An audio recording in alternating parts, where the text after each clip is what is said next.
Hello everyone. तो आज class 11 के फिजिक्स के लेक्चर में हम लोग ये पढ़ने जा रहे हैं फंडामेंटल फोर्सेस ऑफ नेचर। तो सबसे पहले अगर किसी ने ये पूछा कि भाई साहब फोर्सेस क्या हैं, तब तो फंडामेंटल के बारे में पढ़ाओ। तो फोर्सेस का मतलब होता है इंटरेक्शन बिटवीन द ऑब्जेक्ट।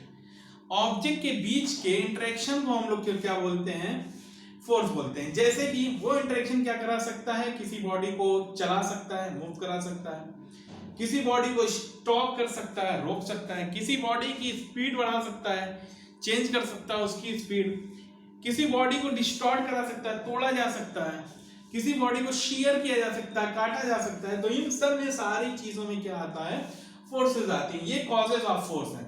अब हम लोग आते हैं कि जितने भी फोर्सेस हैं उन सबको हम चार कैटेगरी के अंदर पढ़ सकते हैं। वैसे तो बहुत तरीके के फोर्स हैं, जैसे कि क्या क्या हो सकता है, फ्रिक्शन हो सकता है, टेंशन हो सकता है।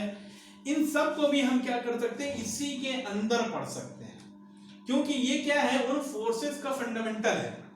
यहीं से सारे फोर्स निकाले गए हैं। तो अब सबसे पहले इन फोर्सेस में सबसे पहले आप आऊं ग्रेविटेशनल फोर्स पे। तो अगर ग्रेविटेशनल फोर्स की डिफिनीशन पूछी जाए तो ग्रेविटेशनल फोर्स का मतलब होता है कि it is the mutual attraction between the masses. क्या है, अट्रैक्शन है। जैसे एक मास यहाँ पे है और दूसरा मास यहाँ पे है, इन दोनों के बीच में क्या है, अट्रैक्शन है। इस फोर्स की खासियत होती है, ये कौन सा फोर्स है, अट्रैक्शन वाला फोर्स है, अट्रैक्टिव फोर्स है। ये रिपल्सिव नहीं होता, ये क्या होता है, अट्रैक्टिव होता है। अट्रैक्टिव मतलब एक दूसरे को आपस में पास में खींचने का। अब अगर कोई मुझसे पूछता है कि क्या ये सारी बॉडीज पे लगता है, तो मैं बोलूंगा हाँ बिल्कुल सारी बॉडीज पे लगेगा।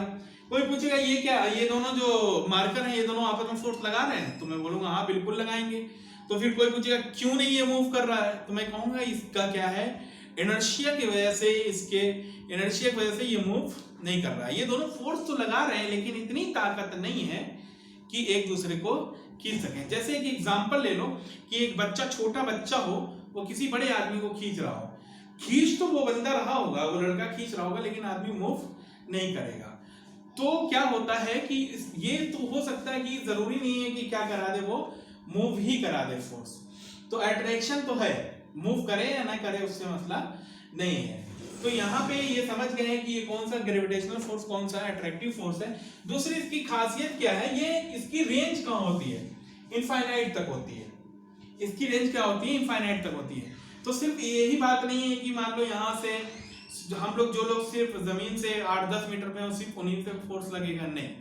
ये प्लेनेट टू प्लेनेट भी लग सकता है, सन से अर्थ का भी लगेगा, अर्थ से मून का भी लगेगा, अदर प्लेनेट के बीच में भी लगेगा। मतलब एक इनफाइनाइट रेंज है, जितने भी मासेस होंगे उनके बीच में क्या लगेगा, ये ग्रेविटेशनल फोर्स लगेगा।